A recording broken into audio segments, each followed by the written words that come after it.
Qu'est-ce que t'as dit? Bah c'est la victoire de la semaine. Ouais, c'est bien ça. Bonjour. Du coup? Non, arrête de dire du coup, t'es chiant.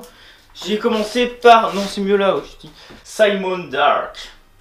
C'est publié chez Panini. Enfin, c'était publié chez Panini. Si j'ai bien compris, c'est en 2 tomes. Moi, c'est le tome 1. C'est du DC à la base. Et en fait, Simon Dark, c'est lui. En gros, c'est un mélange entre le Punisher, Hitman, des gens de Slipknot. Oui, Slipknot, c'est pour le masque. Bon, Hitman, certes, pas vraiment. C'est juste une scène où il tue quelqu'un avec une sorte de corde de piano. Et ça m'a fait penser à ça, mais sinon, oui. Et en gros, c'est un mec qui s'appelle Simon Dark, qui est une sorte de justicier. Déjà, c'est dans Gotham qu'il est. Et en fait, c'est un justicier, mais c'est pas vraiment un justicier parce que quand il... Enfin, c'est un peu... Non, j'ai pas envie de le dire ça parce que ça va spoiler, mais... En gros, c'est un justicier à la Punisher qui retient pas ses coups, qui s'en fout de buter des gens, on va dire. Et qui a une particularité, c'est que... Eh ben, il a été créé en fait. En fait, il a... À un moment, il cherche un serial killer, il le trouve, il commence à essayer de le tuer, sauf qu'il se fait abattre par des flics qui passent dans le coin, qui pensent que lui est un méchant vu qu'il porte un masque. Du coup, il le tue, et en fait, quand ils vont à la morgue, il commence à lui enlever le haut, et il remarque qu'il est cousu de partout, et en fait, il est cousu de partout, même de la tête, et en gros, ses parents, enfin son père, il a été créé de toutes pièces par de la magie. Et il se rappelle plus de tout ce qui s'est passé dans son passé. Il vit tout seul avec un chat dans une église, en dessous d'une église qui a brûlé. Enfin, déjà, ouais, au début, il fait son... Parce qu'il y a une comptine sur lui qui dit que si t'es gentil, il te touchera pas, et si t'es méchant, eh ben, prends garde à toi parce qu'il va te buter. Et en gros, on va découvrir qu'il n'est pas vraiment seul à être comme il est. Et il va se faire pourchasser justement par les autres personnes qui sont comme lui. Et déjà dès le début, en fait, dès le début, il interrompt des gens d'une secte qui vont tuer un mec, en gros en offrande à leur dieu, leur truc de la secte. Et lui, il interrompt ça. Et c'est de là que tout va partir en fait. Mais enfin, je savais pas du tout à quoi m'attendre et c'était vraiment super cool. Dedans d'ailleurs, on voit que Simon, malgré qu'il soit pas vraiment humain, qu'il a quand même des... à un moment en fait, il découvre une fille qui a à peu près son âge, on va dire, même si lui il a pas vraiment d'âge, je pense. Mais en gros, il va tomber à moitié amoureux d'elle, enfin, vu comme il a l'air d'elle et elle aussi. Mais enfin, ils se connaissent pas plus que ça, mais bref. Mais c'est vraiment super cool Simon Dark, je savais pas... Quand je l'ai pris parce que j'ai vu parce que la cover elle m'a donné envie. Et c'était vraiment cool, du coup faut vraiment que je trouve le 2.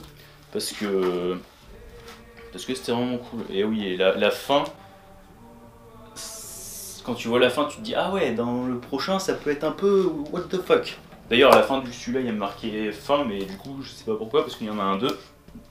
Et enfin bref. Du coup, au scénario, c'est Steve Niles qui a fait 30 jours de nuit par exemple. Et les dessins sont de Scott Hampton. Et les dessins, enfin, ça fait vraiment ambiance sombre, ambiance noire. Ils collent parfaitement avec l'ambiance du tout, quoi. C'est vraiment super cool. Ça, si vous le trouvez, je vous le conseille parce que c'est vraiment génial.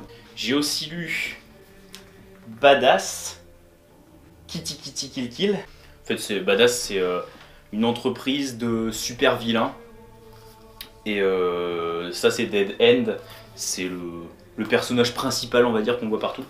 Et là en fait ça c'est une histoire annexe où t'as une fille, elle, qui a des pouvoirs spéciaux qui font en fait en gros que elle entend super bien, mais vraiment vraiment super bien, et elle va apprendre au fur et à mesure de sa vie, ça on le voit dès le début, mais elle va pouvoir justement mettre un switch off à ce pouvoir. En gros, quand elle est petite, elle arrive pas, enfin, elle arrive pas à son temps de penser, on va dire. Et là, elle va arriver à trouver un truc pour mettre un switch off. Et en gros, elle pourra aussi canaliser les sons et tout, et faire en sorte en gros que les gens, s'ils parlent, et ben, il n'y a aucun son qui sortira de leur bouche, que les vibrations, ça pourrait faire exploser des bâtiments, par exemple. Amadeus Kitty, qui se fait appeler. Et en gros dedans, elle va se faire embaucher par un groupe de méchants, les New Masters of Crime qui se font appeler. Et en gros, eux, leur but, c'est de choper un livre qui ressemble un peu au Necronomicon, qui va faire se lever tous les morts et que les morts soient à leur botte, on va dire. Et du coup, ils vont l'appeler pour qu'elle les aide, mais à la base, elle sait pas vraiment que c'est pour ça. Et Dead End, lui, il est appelé pour faire un truc par rapport au livre, mais on sait ça plus vers la fin. Et en gros, Dead End, il va se mettre un peu au travers de leur chemin et il va faire un peu de la merde, quoi. Mais enfin, c'est génial comme d'hab. Après, je préfère les dessins de base. Voilà, les dessins ils sont cool, hein. Mais bon. Les dessins là ils sont de Julien Moteller et le scénario de Eric Hanna. Et les dessins, je vais vous montrer. Là vous voyez Dead End. Ah oui, et c'est Master of Crime, c'est des gamins en fait.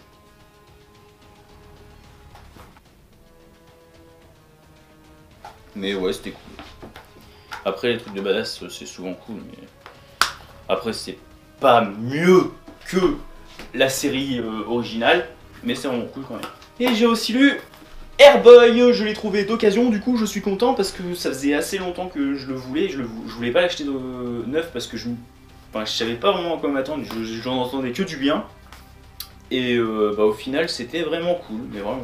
C'est écrit par James Robinson et c'est dessiné par Greg Hinkle. Et en fait, en gros, c'est l'histoire du scénariste qui doit créer un... En fait, c'est le directeur de Image qui l'appelle, qui lui dit qu'il doit créer un comics sur Airboy.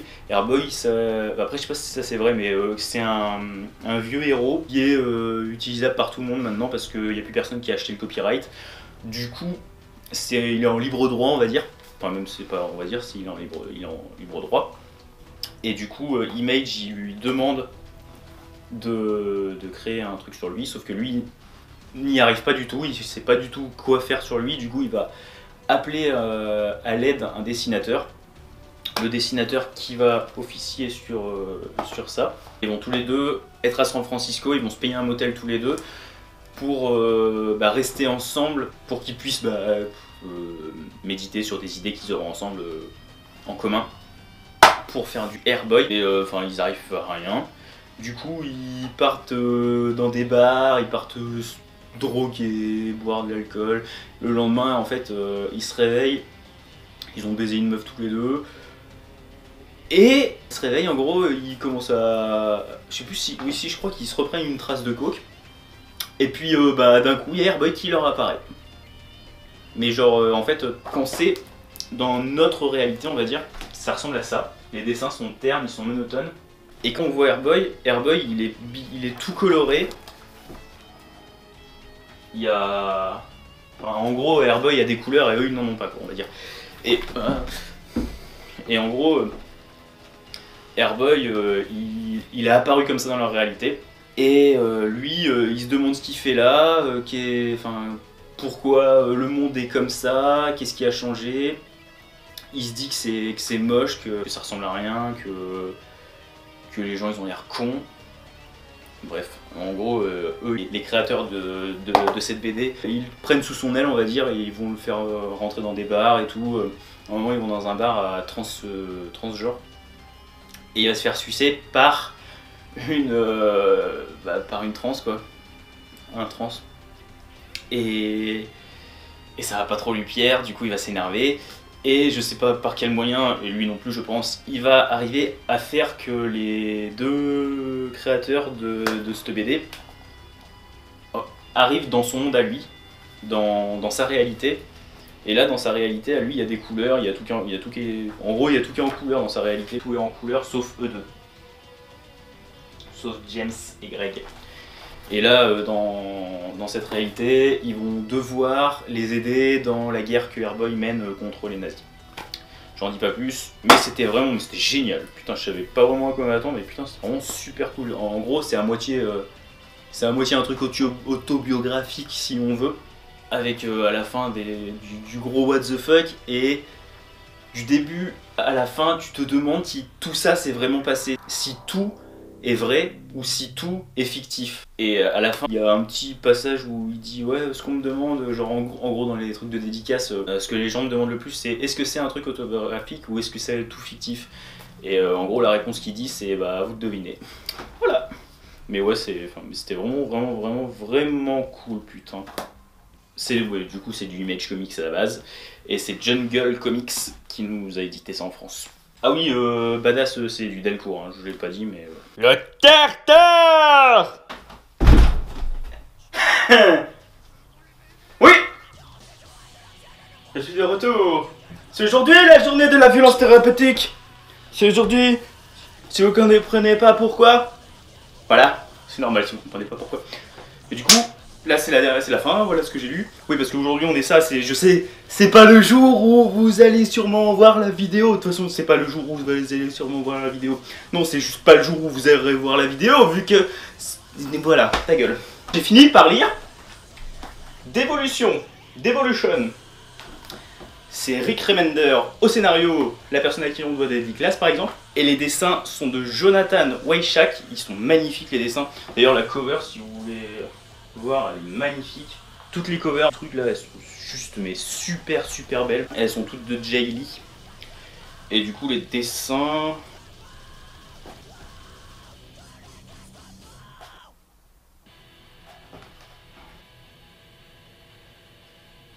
Et en gros, l'histoire, en fait, il y a tellement de guerres qui cherchent à créer un virus. C'est pas vraiment un virus parce qu'à la base, quand ils l'ont créé, c'était pas pour que ce soit un virus, c'était un truc en fait pour enlever la foi, la partie du cerveau où il y a la foi, genre les foi en Dieu, les trucs comme ça. C'était la faire enlever. Sauf que au final, quand ils ont créé ce truc, ça a été propagé partout. En fait, ouais, pour eux, c'est à cause des religions, de toutes les croyances qu'il y aurait autant de guerres. Et du coup ils ont fait ça pour qu'il n'y ait plus de guerre et pour qu'il y ait la paix dans le monde en gros quoi.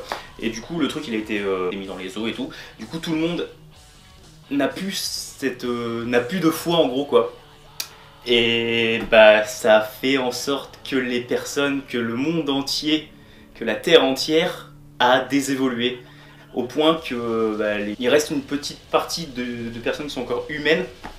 Mais la population, le monde entier est redevenu à l'état de préhistorique en fait. En gros, il y a les personnes qui ressemblent à des hommes comme nous, on dirait des hommes de Cro-Magnon, il y a des araignées géantes, il y a des dinosaures, enfin c'est... Et du coup, il y a une fille qui s'appelle Raja, qui serait la fille d'un des scientifiques qui aurait mis au point ce virus. DVO8 il s'appelle ce virus.